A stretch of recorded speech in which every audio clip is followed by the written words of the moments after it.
He also says, but received me as an angel of God, even as Christ Jesus. He's saying, don't you remember you accepted me even despite my illnesses and my appearance as an angel of God? In this light, this is from Calvin here, and in this light, every true minister of Christ ought to be regarded as God employs the services of angels for communicating to us his favors. So godly teachers are divinely raised up to administer to us the most excellent of all blessings, the doctrine of eternal salvation. Not without good reason are they, by whose hands God dispenses to us such a treasure compared to the angels, for they too are the messengers of God, by whose mouth God speaks to us, and this argument is used by Malachi. The priest's lips should keep knowledge, and they should seek the law at his mouth, for he is the messenger of the Lord of hosts. In Malachi 2, verse 7. Galatians chapter 4, verse 15. What then has become of the blessing you felt? For I testify to you that, if possible, you would have gouged out your eyes and given them to me. As we've mentioned, both of us have mentioned, Paul is coaxing them back into the sheepfold. He's saying, come on, guys, get back in the boat. Hey, it's okay. He seems to be appealing to their hearts here. Oh, Galatian believers, you were so loving and giving. What has happened? I envision him sort of saying, my friends, almost like a Middle Eastern guy. My friends, come back to me. Come back to the gospel of grace. It's interesting, isn't it, that Paul is connecting the blessing and reconciliation of Christ with blessing and a warm heart responsive to the needs of others. Now, this is something, and I'm speaking to myself here, perhaps more than I'm speaking to everyone else in the audience, that we need to think about this. The blessings of Christ is, according to this verse, are connected in some way to putting other people before yourself, as Paul says here. You would have gouged out your eyes and given them to me. And that's something important to think about here. Chris? Definitely. When people, this is one of the verses where people talk a lot about, well, it must have been an eye disease because, I'll talk about that in a little bit, but it is, like you mentioned, just as a phrase that would mean you would do that much for me, something an extreme hyperbole kind of thing. But I'm going to quote again from Calvin. I quote a lot from Calvin. People are going to think I'm a Calvinist, but man, that guy has some really great commentaries, and he's so thorough.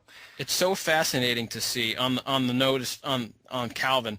It's so fascinating to see what Calvin has to say has a lot more room for free will than do Calvinists. There's definitely, to my thinking, there's definitely a departure between what Calvin had to say and what Calvinists have to say. I think that's an astute observation. Yeah. So he says, Paul made them happy once they apparently spoke of it in some way. He says, by despising the pure doctrine, this is speaking of the term, where is your blessedness? By despising the pure doctrine which they had embraced, they throw away of their own accord the blessedness which they had obtained and draw upon themselves. Anyway, I can actually cut a lot of that out. I ended up apparently cutting out the important part. But anyway, let me skip on to the next part. It basically is saying where you guys used to be happy, now you're not even happy. Apparently they boasted at some point about, they were very happy, but apparently not now. And he's calling their attention to that. He says, if it had been possible, you would have plucked out your own eyes and had given them to me. This is what makes people think it was an eye problem. Some people say that it was just a proverbial expression to say the Galatians really would have helped me in any way. Others note that it was an odd expression, and one guy, Morris, says it this way. Obviously, a plucked out eye would be a gift nobody could use, but Paul's point is that his converts had been ready to do anything for him in those early days.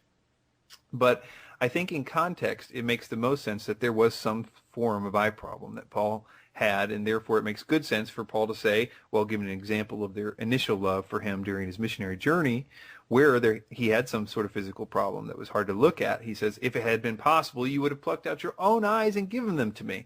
I think that's sort of keeping in context with him saying, you remember what I looked like when I showed up. But anyway, I think it's really good that we don't know, and there is a lot of ambiguity about Paul's infirmity so that we can better relate it to our own lives. Mike? Galatians chapter 4, verse 16. Have I then become your enemy by telling you the truth? ? one thing Paul was not intimidated by, and one thing that I think we could learn, we could really learn from, is the fact that Paul was free about calling the gospel the truth. Now, tangential to this, I've been going through a time of late of reevaluating what it means to walk with the Lord. On the one hand, we have people who are sort of concerned with like social construct, the idea of social justice and evil. And the other hand, and this is really where I come from theologically, is the idea of imputed righteousness, where at some point God grabs a can, which is us, we represent a can, filled full of unrighteousness, and slaps a label on it. And when we get to the pearly gates, this big holy barcode scanner comes down and beep, it comes up holy, and so we get in. That's sort of the idea of imputed righteousness, if you will. Now, I'm totally making fun of it there, but I will say that this view is completely right, but it is a little bit incomplete. There is so much more to the truth of the gospel of the abundant Christian life. It's a daily walking and interaction with what philosophers call the necessary uncreated being, or what people who know him call him Yahweh or God. Paul here is talking about living in the eternal here, with the idea of grace and faith being far above works. That's his context. He laments here that because of this message, he has been made an enemy by some for telling them the truth. And that's really all I have on that. Chris? I really obviously like the analogy there. I can imagine. I can imagine somebody in heaven, like looking at the reader and like shaking it. Is this thing working? Like, beep. Something's wrong with this thing. This one can't get in. Expiration date's messed up. What? Oh well. Okay. I therefore become your enemy because I tell you the truth. Paul is saying that after all that love that you showed me, am I now your enemy because I told you the truth? And this is sadly not just a question that Paul is asking the Galatians, but it's also a statement of truth about human nature. It is evidenced in a macro way with cults. A ministry to cults is difficult because they don't receive the message easily. They don't receive the truth about their cult or rebukes about the doctrines of the cult very easily. And so that is summed up, I think, very well by Matthew Henry, although he's not talking about cults. He says, "It is not an uncommon thing for men to account those their enemies who are really their best friends. For so, undoubtedly, those are, whether ministers or others who tell them the truth, and deal freely and faithfully with them in matters relating to their eternal salvation, as the apostle now did with these Christians.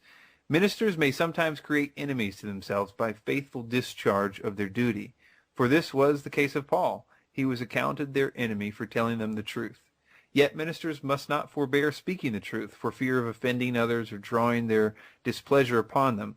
They may be easy in their own minds. When they are conscious to themselves that if others have become their enemies, it is only for telling them the truth." Mike?